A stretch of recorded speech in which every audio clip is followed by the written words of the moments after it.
Hoje, por conta de algumas perguntas que eu recebo em aula e nos grupos de supervisão, eh, resolvi falar um pouco sobre a questão do narcisismo, do narciso. Na realidade, a psicologia analítica de Carl Gustav Jung cita muito pouco essa temática desta maneira, não usa esse termo narcisismo como foi tão largamente usado pela psicanálise de Freud. Na realidade, Jung usa outros tipos de referências, de representações que acabam nos levando a esse mesmo dinamismo narcísico, né? Assim, Narciso é um personagem da mitologia, né? Vem lá de Ovídio, em Metamorfoses, e é a história, tem algumas versões, mas de um garoto que nasce né, por conta de uma situação de abuso de Liríope, que é uma ninfa, uma pessoa que não tem construção de ego, de consciência, né, e que foi abusada, né, por um homem déspota, violento, né? E ela vai buscar um oráculo, Tiresias, o cego, aquele que viveu como mulher, depois viveu como homem, para perguntar o que seria do destino do filho. E o oráculo diz que ele não poderia ver a sua própria face, ou seja, não poder olhar para si mesmo. E ela cria condições de protegê-lo disso. Porém, um belo dia, o Narciso jovem, e era um rapaz lindo, belo, e que muitas mulheres ficavam apaixonadas por ele, e ele não dava a menor atenção para elas. Inclusive, isso fez com que acontecesse a ira dos deuses e ele acabou sendo exposto à própria imagem numa situação inusitada quando ele olhava para um lago com águas paradas. E na hora que ele vê aquela imagem, ele fica tão absolutamente encantado, arrebatado pela própria imagem, que ele não consegue mais sair daquele estado catatônico de encanto, de paixão, de obsessão pela própria imagem e acaba morrendo. E naquele lugar surge uma flor de narciso. O interessante é que, para contribuir mais ainda para a história e deixar o drama mais trágico, uma moça que também não tinha autoconhecimento nenhum e que falava demais e que foi usada num estratagema de Zeus para ludibriar a esposa, era para ele poder traí-la, foi castigada por ela quando ela descobre o estratagema de Zeus, que sempre é não o Zeus que é castigado, né? São os outros coitados mortais, e ela não conseguirá mais falar, porque ela era uma moça que falava muito, ela só consegue repetir as últimas frases que ouve, e aí ela vira o Eco. E a Eco, já na condição de Eco, se apaixona, como a grande maioria das mulheres se apaixonavam pela beleza de Narciso, e quando ele está lá no lago e ele vai falando, você é lindo, e ela, a única coisa que pode responder é você é lindo, lindo, lindo. Eu te quero, eu te quero, eu te quero, eu te quero. E isso só vai reforçando mais ainda o drama de Narciso. Mas aqui, eu acho que é interessante a gente pensar, em primeiro lugar, que o Narciso ele só se mantém na condição de Narciso porque ele encontra ecos. Ou seja, indivíduos que funcionam como eco e que ficam reproduzindo para ele aquilo que ele quer ouvir. Está tendo palminhas para ele, dando palco para ele. E o Narciso, do ponto de vista patológico, é aquele indivíduo que está absolutamente enredado no seu autoerotismo. Esse autoerotismo do corpo físico, onde ele fica encantado com a sua imagem corporal, autoerotismo intelectual, autoerotismo econômico, e aí ele tem que, de alguma forma, manter essa condição autoerótica. E um outro lado interessante que acaba aparecendo como representações narcísicas é a hipocondria, onde o indivíduo também fica tão voltado em busca de manter esse corpo saudável, eliminar qualquer tipo de doença do corpo, que ele fica criando doença e aí fica num padrão narcísico. Isso vale também para esses transtornos alimentares, onde a pessoa só pode comer aquilo que é absolutamente saudável, né? Que a gente chama até de ortorexia, né? É comer algo, né? E daí também vai, né, para os outros transtornos alimentares, que está muito ligado à imagem corporal. Porém, é interessante, né, porque aquela música, né, Caetano, né, Narciso acha feio tudo aquilo que não é espelho, e de fato é real, só que ele não sabe que é o espelho, porque o Narciso do mito, ele não tem a consciência de que ele está apaixonado pela própria imagem.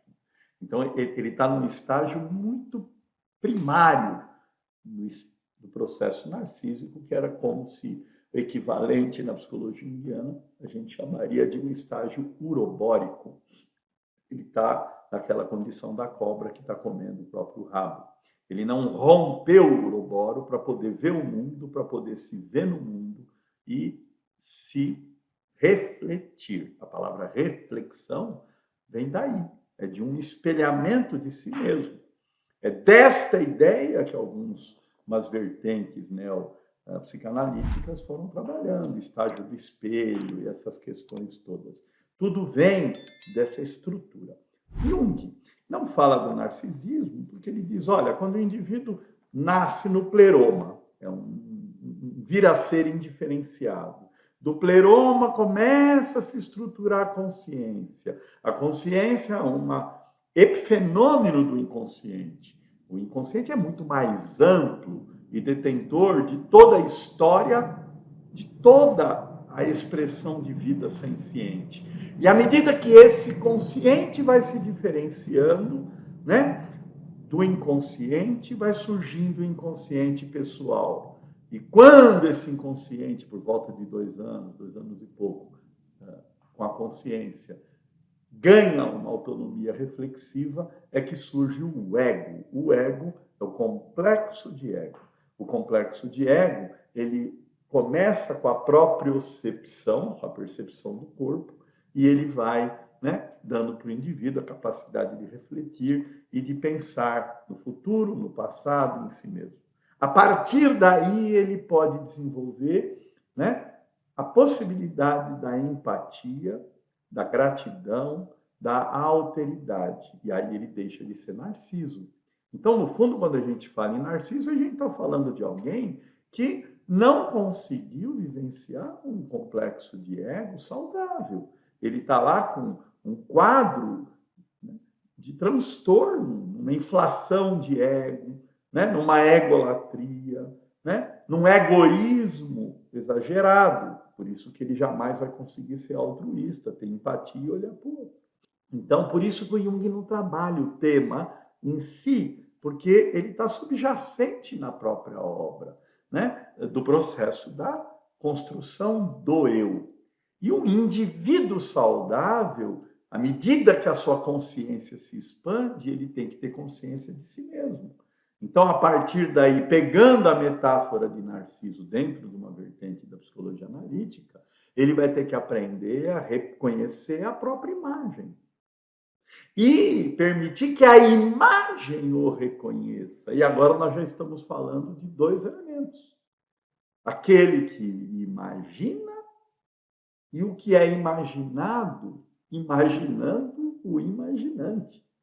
E Jung, muito novinho, na sua biografia, a gente vê em Memórias e Reflexões, sentando numa pedra, dizendo, eu brinco, falando, eu sou a pedra e ele está sobre mim. E a partir daí ele já não sabe mais se ele é a pedra que que tem ele sobre ela ou se ele é ele que está sobre a pedra. Isso é a base daquilo que a gente chama de alteridade. Quantas pessoas têm prontidão reflexiva para fazer essa brincadeira? É só assim que vai ter, de fato, altruísmo, é só assim que vai ter, de fato, empatia, é só assim que vai ter, de fato, alteridade. A grande massa está presa nesse padrão narcísico, então. Nós vivemos uma sociedade de consumo que estimula narcisos e ecos. Nós somos narcisos e dependemos de ecos, porque transformamos todo mundo que está do nosso lado como eco, ativando os nossos complexos, reforçando aquilo que o complexo quer que seja reforçado, seja superioridade, inferioridade, beleza, feiura, gordura, magreza, força, fraqueza e assim vai, riqueza, pobreza. E nós, né, também somos ecos dos outros narcisos. É nesse sentido que tem que surgir um terceiro elemento. Aquele que consegue sair da dualidade entre o que imagina e vê a imagem, e a imagem que é imaginada e vê o imaginante, e esse terceiro elemento está lá como um observador, como uma testemunha para olhar as representações simbólicas daquele que vê a imagem e da imagem que é vista. E aí você vai estar trabalhando o real, o ideal e o possível. Tudo isso tem a ver com a capacidade que o indivíduo tem para se distanciar de si, para se ver, e a capacidade que o indivíduo vai ter para um salto adiante, passar a olhar para essa triangulação e reconhecer o si mesmo, o self. Porque só o autoconhecimento não serve para nada. O indivíduo também tem que reconhecer o si mesmo, que é aquilo que a gente chama de arquétipo central, e servi-lo. Então, uma outra fala dentro do campo junguiano que se aproxima dessa ideia de Narciso é a do puer a eternos, ou a puella. São aqueles indivíduos que são eternos adolescentes que negam a sombra, porque a saída da cura do Narciso é a sombra.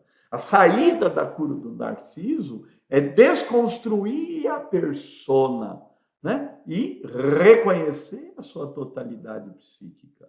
Aquele que é o puer, aquele indivíduo é o Peter Pan. Peter Pan não tinha sombra. Tanto é que tem uma cena interessantíssima naquele primeiro desenho de animação do estúdio Disney, onde o Andy tinha que costurar a sombra no calcanhar do Peter. Então é interessante a gente pensar nessa, né, construção toda e compreender que, de fato, nós vivemos uma sociedade que faz com que as pessoas cada vez mais fujam das sombras e que fiquem, de alguma maneira, atreladas na dinâmica narciso e eco. E por isso que a gente vai para esses consumos abusivos que existem por aí, de álcool, de droga, de narcoses, né? De remédio para dormir, um monte de gente que não consegue dormir se não tomar lá um Rivotril, se não tomar um estimulante do sono, um alprazolam, um Zolpidem, ou encher a cara de bebida ou de maconha e assim por diante. Então é um monte de indivíduo preso num hedonismo, curtindo o barato da condição alterada da consciência, mas cada vez mais fugindo do self, achando que se autoconhece, mas na realidade não entra em contato com a sombra, não se despe das personas e não sai da condição do dinamismo de Narciso e Eco. Por isso que não tem amor. O que tem é desejo sexual, é carne, mas amor, que é você se doar para a realização do outro, aí fica mais difícil, bem mais difícil, porque aí tem que sair dessa condição primária, infantil. Mas, como eu já disse, tudo que se é feito é para manter as pessoas nessa condição. Bom, acho que falei até mais do que eu desejava. Espero ter contribuído para a reflexão. Isso aqui não é uma verdade absoluta, só são ideias que vieram aqui enquanto eu estou me expondo. Peço que quem gostou, dê um like, quem não está associado ao canal do IGEP, que se associe, nos ajude a divulgar esse canal, que a ideia é dar para as pessoas muito além do autoconhecimento. É dar para elas recursos para se aproximar do si mesmo. E o si mesmo é a representação de Deus que está no âmago, no cerne de cada um de nós. Muito obrigado, até uma próxima oportunidade.